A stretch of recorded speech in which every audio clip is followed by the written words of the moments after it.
pay attention to some of these AI tools that are specialized and already have an easy to use setup interface so you're not overwhelmed. And I'll say, turn this transcript into an SEO optimized video description. Boom. It drafts an email for me in 5 seconds, and I might make a few little tweaks here and there. Boom, the email is sent. Can we automate this? That's really exciting, and it's a huge theme of what we'll talk about today. Creator Magic Podcast. Just before we get into the episode, would you do me a huge favor and hit the subscribe button? Wherever you're listening to or watching this podcast, subscribing really helps the show to grow. And now, let's get into the episode. Hello, friend. It's so nice to see your face, but more importantly, hear your voice. Absolutely. And likewise, I'm so excited with all the work you're doing. I see that you're using a lot of AI tools in your work and on your YouTube channel, Phil. So you set the scene. Where should we start? What are you most excited about in AI right now? I'm not just saying this to toot your own horn, but the right place to start is your YouTube channel, my YouTube channel. The truth is, even this path for me, I jokingly say I have 2 jobs. I'm a brand strategist, that's my adult job, and I'm a content creator, which is my fun job. And truthfully, Mike Russell, that all started when you and I were together in real life. We met Liron Segev, our mutual friend, who's a YouTube expert strategist. Like, it's wild that you and I are now having this conversation years later when this all started as an idea. I'm happy to report that the majority of my work and income these days is made from creating videos and creating content, largely focused on AI tools. So I just had to say that to kick us off. But the place to start is find someone who you enjoy learning from, and don't feel like you need to learn everything. You know, even as a content creator, there's more content being created, and the pace at which the content is coming out related to AI is too fast for anyone to keep up. It's like a fire hose. So I've kind of decided, because I did find it overwhelming for a while, I was like, how do I keep up with my actual job and still stay on top of all this news? You got to kind of find out what you're most interested in. And then I would just remind everyone, you are not behind. It irks me when I hear someone say, you know, keep up, don't fall behind on AI. Like, that is made up. All of this content. Oh, you got a hot button topic already. First question, Mike Russell. But like, why is all of this content on social media designed to stress us out? ChatGPT is old news. Like, no, it's not. It's not. And so let's all just take a deep breath. Remember that becoming an AI expert by tomorrow is actually not that important. But aligning with a few creators that you can trust and you enjoy learning from, sure, it might help and enrich your productivity workflows and your businesses. And Mike Russell, you are a perfect example of that. I'm learning from you what feels like every single day. That's so kind, Phil. Thank you so much. And likewise, the same back at you. I follow you. I follow a select other handful of YouTubers who are in the AI and AI tool space. But like you've just elegantly said, it can be so overwhelming and you feel like you need to keep up. But sometimes just take a deep breath, relax, and focus on what really matters. So, Phil, what really matters for a content creator if they want to maybe start making better thumbnails, better graphics for their social media, if they want to do just basic things to get into the world of AI, where would you potentially start them? Here's what really matters. If you are a content creator, if you are a small business owner, what really matters, 2 things. Where you can make highest impact in your business, number 1. Number 2, what do you enjoy doing? And actually, I'm going to add a number 3. What do you not enjoy doing? And now that I'm saying that out loud, that actually might be the most important. Most important is probably where you make highest impact.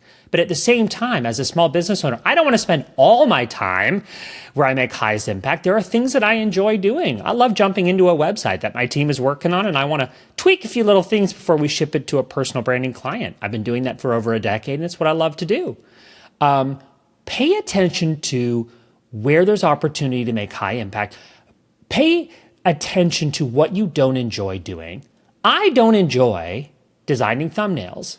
I'm perfectly capable of designing thumbnails, but someone who does that full time is going to be better at that than me because they're focused on it.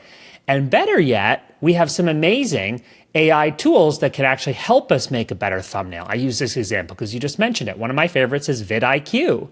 As well, TubeBuddy. People will say one or the other, but I actually use both of the tools to gain insights.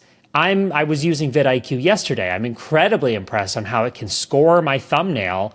And that's not a human, that is AI scoring the thumbnail, and it gives me tangible ideas on ways to improve it. So friends, listen to yourself, listen in those moments of operating within your business. Where is there friction?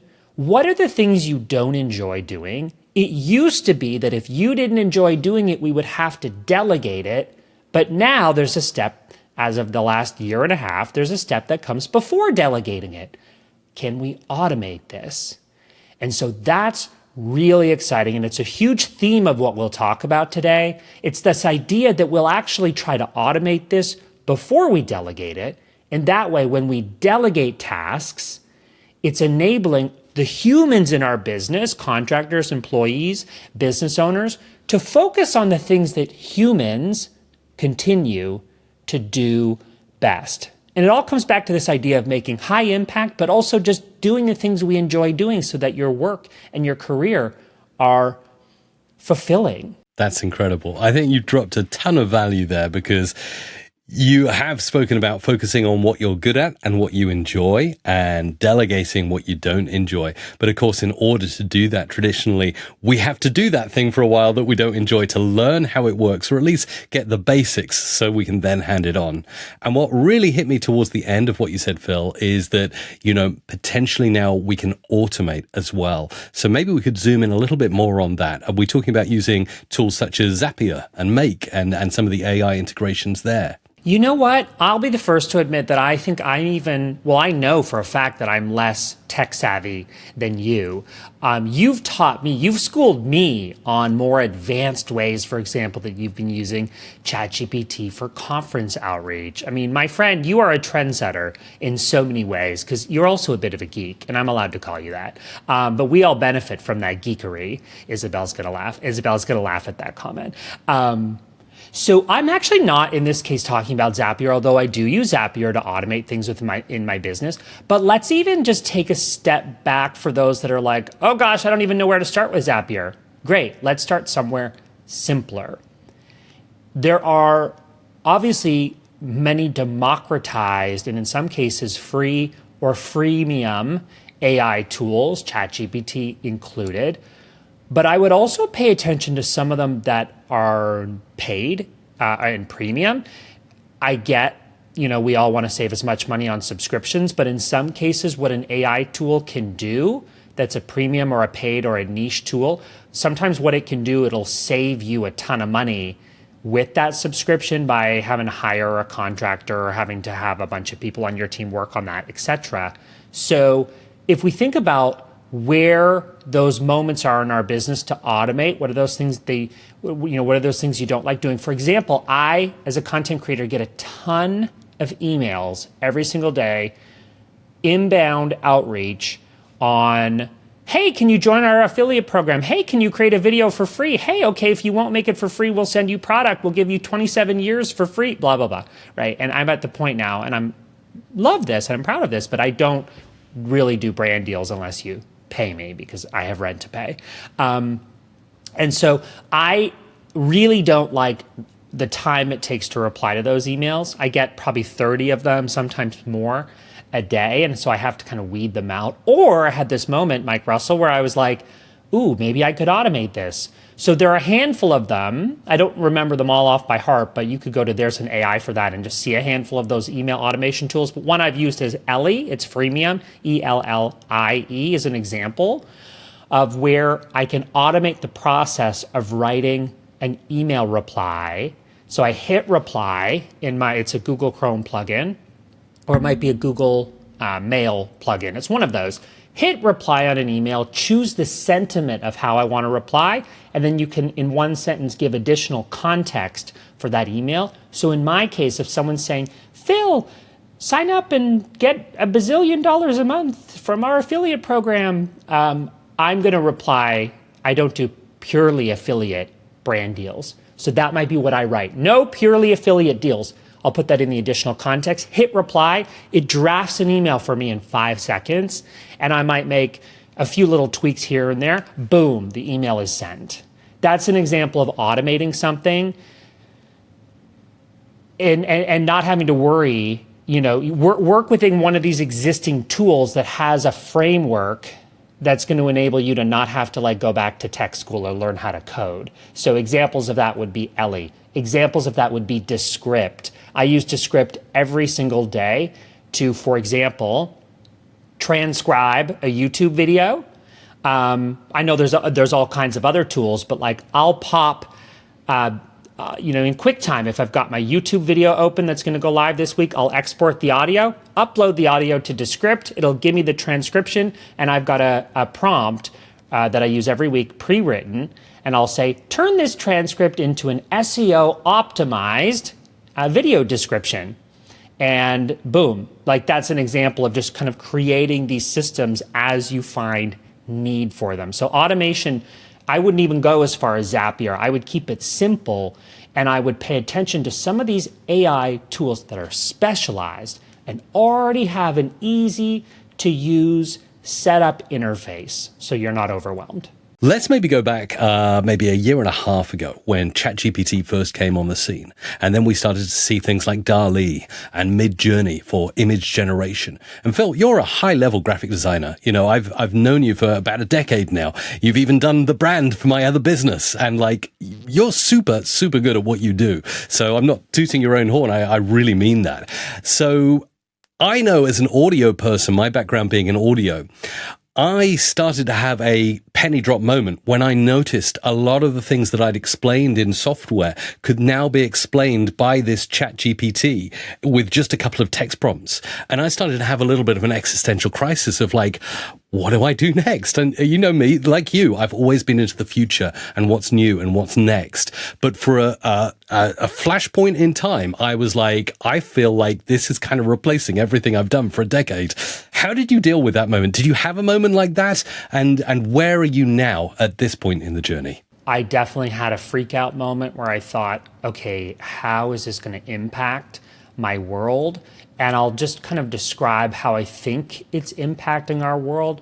Also, disclaimer, I'm an optimist. So the world could be on fire and I'll still find a way to say, we're going to learn from this and we're going to make changes in the future. That's just how I am.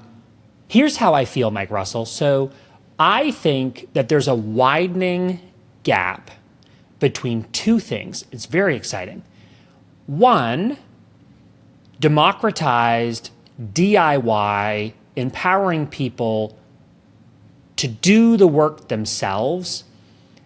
There's a huge opportunity for that because AI tools, as you said, they're almost like taking the admin or the grunt work so that we can focus on the high impact tasks. For you, obviously that's related to audio and teaching people as an educator how to do these things themselves. It's not just audio now. It's so much more than that. You are really a leader in the tech space, and you're bringing us along for that journey as an educator, teaching the self-starter how to do it themselves. So we've got that on one end of the scale. And then over on this other end of the scale, and this is where we freaked out. We thought, oh, maybe we're not needed anymore. No, now we're needed even more. There is a widening of the gap. So while we have content and we speak to the DIY, the self-starter, there is going to continue to be demand, and it's going to be craved, a little thing we like to call access, attention. And so the truth is, I'm increasing the prices for my agency, for my branding services, because human touch and human attention will be something that is craved and desired and even more monetizable in the future. I absolutely love that. And more as the line between human and AI blurs, I agree with you. I think we're going to want that human connection. Another thing I'd like to dial in with you on, Phil, is commercially safe content generated by AI. So I know this is something that's quite close to your heart. You work with brands like Adobe as an ambassador for Adobe Express. I love Adobe Express, and as you know, many Adobe products are embracing AI, I feel, the right way. So talk to me a little bit about commercially safe content and just being aware of what different models are trained on. Absolutely. You're a good interviewer, Mike, because you got all my hot button topics for the record. So I am very proud as an ambassador for Express, and I have been for over 3 years. And I'm just in general proud of how Adobe has handled and positioned the brand in this new frontier, this new age, because in my opinion, the odds were against them. Adobe represents millions of creators and creatives and artists around the world. And how are we supposed to empower this technology when there's so much fear and uncertainty? And they've done a masterful job of navigating this, leaning into where those opportunities exist, but also championing the people that make up this amazing, vibrant community all around the world. People's livelihood, including my own, including yours, rooted in creativity.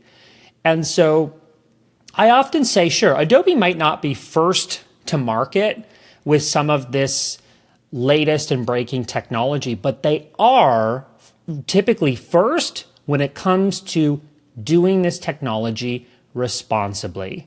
And that is so important. So much of AI right now, it's new, it's exciting, but it's gimmicky. A lot of the startups and tools that you hear about this year won't exist 2 years from now, in my opinion. And so we need to think about, okay, this technology, it's exciting, but also, is it practical? Hopping into Midjourney and DALL-E to create an image. It's great until you create an image that violates the copyright of Spider-Man, and then you're going to be sued. And so what I love about what Adobe has done, they've democratized these tools in let's say, Photoshop, Illustrator, quite frankly, tools that unless you're an expert, you may not have opened because you wouldn't know where to begin. Now you can hop into Illustrator and experiment with text to pattern, text to vector. Like you can literally from a text prompt create something visual that you're then able to even learn the platform or just experiment and ideate. I love that. Adobe Express is a perfect example, constantly innovating. In fact, this week, there are updates with text to image. The latest version is now commercially safe, which is incredibly exciting.